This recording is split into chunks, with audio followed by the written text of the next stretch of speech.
Hi friends, ఈరోజు మనం double link list యొక్క ఆపరేషన్స్ని చూద్దాం.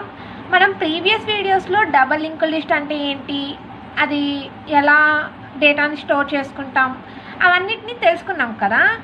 ఇప్పుడు డబల్ లింక్ లిస్ట్ యొక్క ఆపరేషన్స్ని చూద్దాం ఫ్రెండ్స్. ఇప్పుడు అసలు డబల్ లింక్ లిస్ట్ అంటే ఏంటి, ఎన్ని ఫీల్డ్స్ ఉంటాయి? 3 ఫీల్డ్స్ ఉంటే దాన్ని మనం డబల్ లింక్ లిస్ట్ అని అనుకున్నాం కదా. ఈ డబల్ లింక్ లిస్ట్లో 3 ఫీల్డ్స్ ఉంటాయి. ఆ 3 ఫీల్డ్స్లో ఫస్ట్ వన్ ఏంటంటే ప్రీవియస్ యొక్క అడ్రస్ని స్టోర్ చేసుకునేది. ఇదేమన్నా డేటా పార్ట్, ఇదేమన్నా నెక్స్ట్ కదా. ఇది ప్రీవియస్, ఇది డేటా, ఇది నెక్స్ట్ కదా. వీటికి ఏంటంటే 2 లింక్స్ ఉంటాయి. అదే ఫార్వర్డ్ లింక్, బ్యాక్వర్డ్ లింక్ అని తెలుసుకున్నాం కదా. దీన్ని మనం డబల్ లింక్ లిస్ట్ అంటాం. ఓకే, ఈ డబల్ లింక్ లిస్ట్ యొక్క ఆపరేషన్స్ అంటే మనం డబల్ లింక్ లిస్ట్ని ఎన్ని ఆపరేషన్స్ అంటే మొత్తం 3 ఆపరేషన్స్ ఉంటాయి ఫ్రెండ్స్. అవి ఏంటంటే క్రియేషను, ఇన్సర్షను, డిలీషన్. ఓకే, మొత్తం మనకి 3 ఆపరేషన్స్ ఉన్నాయి. ఆ 3 ఆపరేషన్స్ ఏంటంటే create, insert, delete. Okay, first operation ఏంటంటే క్రియేట్ ఆపరేషన్. అంటే క్రియేట్ అంటేనే పేరులోనే ఉంది ఫ్రెండ్స్. క్రియేట్ అంటే ఏంటి, మనం ఒక నోడ్ని అంటే ఒక డబల్ లింక్ లిస్ట్ని మనం ఎలా క్రియేట్ చేస్తాము అని చెప్పేదే క్రియేషన్. ఓకే, ఇప్పుడు డబల్ లింక్ లిస్ట్లో 3 ఇలా ఫీల్డ్స్ ఉంటాయి, ఇలా మనం క్రియేట్ చేస్తాము, అది మనకు తెలిసిందే. మనం ప్రోగ్రామింగ్గా ఎలా క్రియేట్ చేస్తాము అనేది తెలుసుకుందాం. ఫస్ట్ మనం క్రియేషన్, ఫస్ట్ ఆపరేషన్ ఏంటి, create. So first operation creation operation. ఈ క్రియేషన్ ఆపరేషన్లో మనం ఎలా డబల్ లింక్ లిస్ట్ని క్రియేట్ చేస్తాం. స్టెప్ 1 ఏంటంటే స్టార్ట్ చేస్తాం. సో ఫస్ట్ మనం క్రియేట్ చేయడానికి స్టార్ట్ చేస్తాం. సెకండ్ ఏంటంటే క్రియేట్ చే నోడ్, ఒక నోడ్ని క్రియేట్ చేయాలి. ఓకేనా, డబల్ లింక్ లిస్ట్లో నోడ్కి ఎన్ని ఫీల్డ్స్ ఉంటాయి ఫ్రెండ్స్? మొత్తం ఇది ఒక నోడ్ కదా. ఈ నోడ్కి ఎన్ని ఫీల్డ్స్ ఉంటాయి అంటే డబల్ లింక్ లిస్ట్లో 3 ఫీల్డ్స్ ఉంటాయి. ఓకే, ఒక నోడ్ని క్రియేట్ చేస్తాను, ఇది క్రియేషన్. ఓకే, తర్వాత new data equal to value. ఒక్క నోడే అంటే ఇదే కదా, నువ్వు క్రియేట్ చేసే నోడ్ని ఏమంటాం మనం, న్యూ అంటాం కదా, అంటే కొత్త నోడ్ అంటాం కదా, ఇదే న్యూ నోడ్. సో ఈ న్యూ నోడ్లో డేటా అనేది డేటా ఫీల్డ్లో మొత్తం మనకి 3 ఫీల్డ్స్ ఉంటాయి. ఫస్ట్ ఫీల్డ్ ఏంటి, ప్రీవియస్, అడ్రస్ని స్టోర్ చేసుకునేది. నెక్స్ట్ ఫీల్డ్ ఏంటి, డేటాని స్టోర్ చేసుకునేది. లాస్ట్ ఫీల్డ్ ఏంటి, అదే థర్డ్ ఫీల్డ్ ఏంటి, నెక్స్ట్ యొక్క అడ్రస్ని స్టోర్ చేసుకునేది కదా. అదే ఇక్కడ ఏమన్నాడు, స్టెప్ 3లో new data equal to value.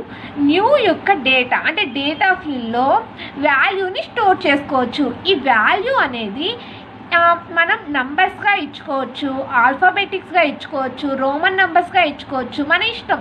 మనం ఎటువంటి దాన్నైనా ఇచ్చుకోవచ్చు.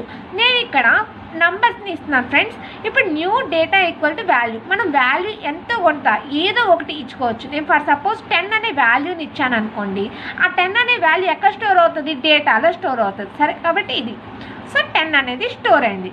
అండ్ నెక్స్ట్ స్టెప్ 4లో ఏంటి, న్యూ యొక్క next equal to null.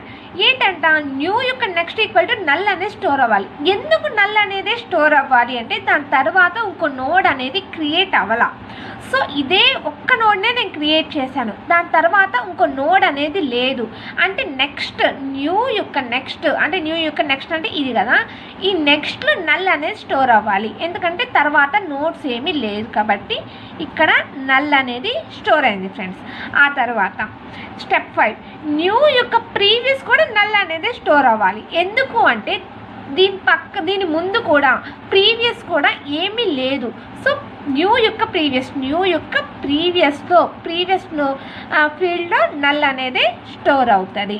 Okay, ఇలా మనం ఒక నోడ్ని క్రియేట్ చేస్తాం. ఓకేనా, ఆ తర్వాత ఫర్ సపోజ్ ఒక్క నోడ్ కాదు, 2 or 3 నోడ్స్ ఉంటే మనం ఎలా అనేది చూద్దాం. ఇది ఫస్ట్ ఒక్క నోడ్ ఉంటేనే ఇది కాదు, 2 or 3 నోడ్స్ ఉంటే if head equal to null. For suppose నేను ఒక్క నోడ్నే క్రియేట్ చేశాను,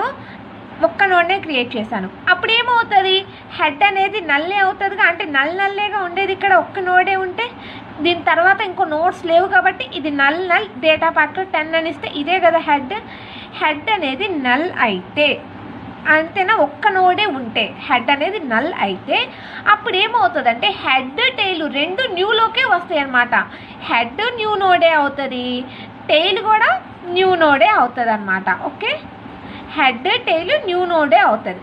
ఎప్పుడు హెడ్ అనేది నల్ అయినప్పుడు హెడ్ అనేది న్యూ నోడ్ అవుతుంది, టెయిల్ కూడా న్యూ నోడే అవుతుంది అన్నమాట. ఇది ఇఫ్ పార్ట్. హెడ్ అనేది నల్ హెడ్ అనేది నల్ కాదు అంటే ఏంటి, 2 or 3 నోడ్స్ ఉంటే, అంటే ఫర్ సపోజ్ నేను ఇక్కడ ఓకే హెడ్ అనేది నల్ ఇక్కడ 3 నోడ్స్ ఉన్నాయి, 3 నోడ్స్లో హెడ్ అనేది నల్ అవ్వదు. కాబట్టి ఎల్స్ పార్ట్లోకి వస్తే ఇక్కడే ఉన్నాడు head of next equal to new అన్నాడు. అంటే ఏంటి, head of next equal to new అంటే ఇప్పుడు నేను ఫర్ సపోజ్ ఇది హెడ్ పార్ట్ ఫ్రెండ్స్, ఇది హెడ్ అనుకుందాం. ఇదేంటి, ఇప్పుడు నేను ఒక న్యూ నోడ్ని ఇక్కడ క్రియేట్ చేస్తున్నాను. ఓకే, ఇక్కడ క్రియేట్ చేశాను ఒక న్యూ నోడ్ని. ఓకేనా, ఇక్కడ ఒక న్యూ నోడ్ని క్రియేట్ చేసినప్పుడు హెడ్ ఆఫ్ నెక్స్ట్ ఏమవుతుంది, న్యూ నోడ్ యొక్క డేటా ఇక్కడ స్టోర్ అవుతుంది, అంతే కదా. ఫర్ సపోజ్ నేను ఇక్కడ అడ్రస్ 100 అని ఇచ్చాను, ఇక్కడ అడ్రస్ 200 అని ఇచ్చాను. ఓకే, దీని యొక్క డేటా 10 అని ఇచ్చాను, దీని యొక్క డేటా 20 అని ఇచ్చాను. ఇది హెడ్ కాబట్టి ఇది టెయిల్ అవుతుంది. ఓకే, టెయిల్ అనేది ఇది అవుతుంది ఎందుకంటే దాని తర్వాత ఇంకో నోడ్ లేదు. For suppose head is not equal to null అయితే ఇంకో నోడ్ ఉన్నట్టు, అంటే head of next equal to new అయింది. హెడ్ యొక్క నెక్స్ట్ ఏమవుతుంది, న్యూ. ఇది కదా న్యూ కదా, ఈ న్యూ యొక్క అడ్రస్ అనేది స్టోర్ అవ్వాలి. సో 200 అనేది ఇక్కడ స్టోర్ అయింది. ఓకే, తర్వాత new of previous equal to head.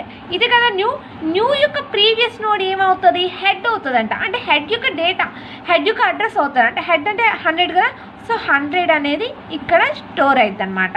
Okay, ఆ తర్వాత new of next equal to null.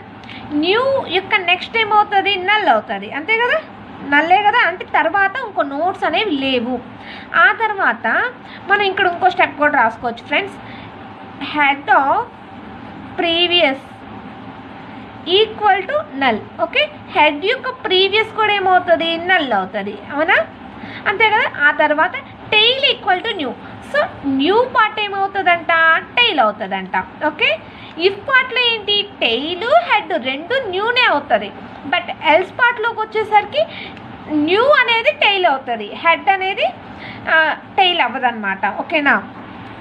Okay, ఇది ఫ్రెండ్స్ క్రియేషన్. మీకు అర్థమైంది